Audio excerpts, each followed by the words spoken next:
Hello and welcome to the fourth video of our video tutorials on the basic concepts of trading. In this tutorial today, we will be covering the topic of rollovers. Through this video, we aim to help better understand the often confusing process of how the rollovers work and the associated swap charges. So to start with, what is a rollover? Rollover is the practice of carrying over the open trade positions with the spot value date to the next value date. This is done for trade positions that are held for more than one trading day. So for all the open trades on your trading account which you carry over to the next trading day itself, the process of transitioning them from one trading day to the next is what is known as the rollover.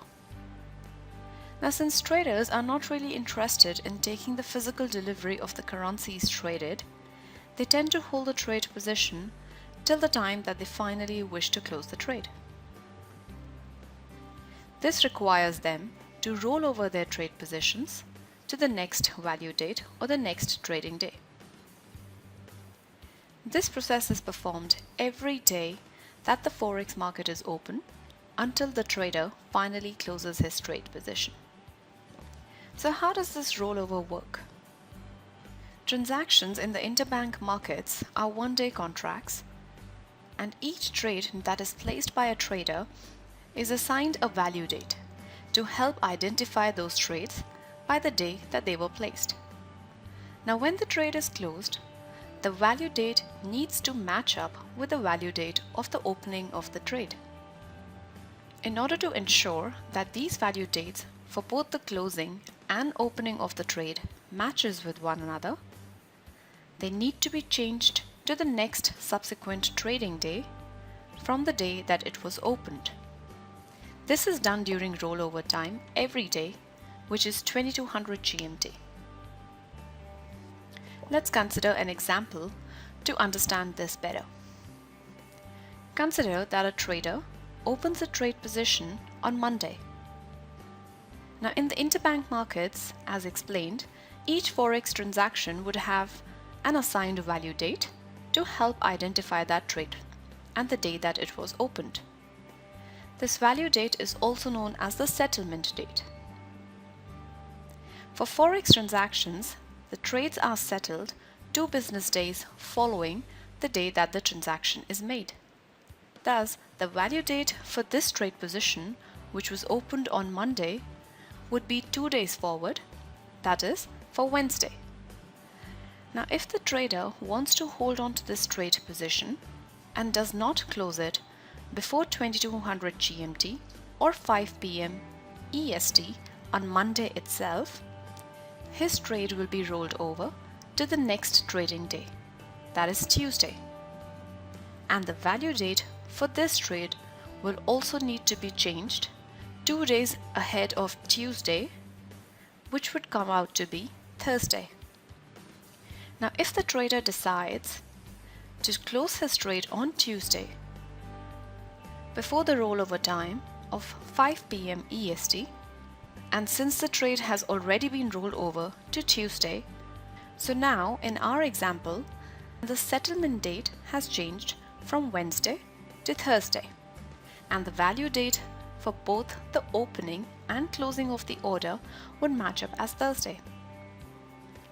Alternatively, if he still holds on to his trade beyond the rollover time on Tuesday again, then the trade will be rolled over from Tuesday to Wednesday, and the value date would move 2 days ahead of Wednesday, which is Friday.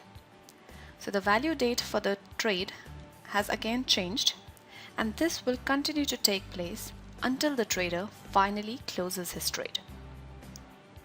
It is important to note here that all the trade positions that are rolled over from Wednesday after the rollover time, that is 5 p.m. EST on Wednesday, to Thursday, the value date changes from Friday to Monday, and hence the swap rate applied will be triple the normal amount. This is done in order to adjust for the weekend when the markets are closed.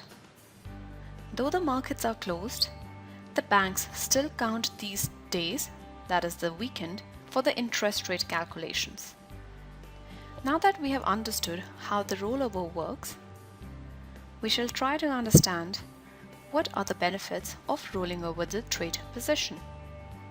The major benefit of rolling over trade positions to the next trading day is the underlying interest rate associated with the currencies being traded.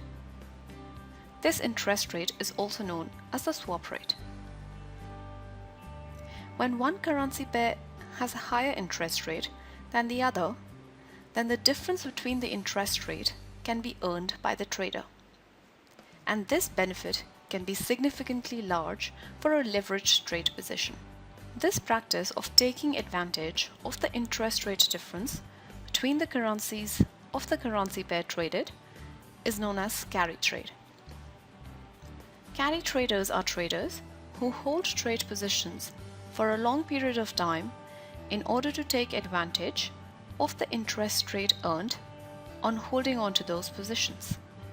We will be discussing more about swap rates and how they are determined and calculated in the next video in this series of video tutorials.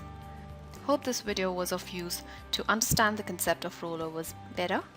Thank you for taking the time to watch this video.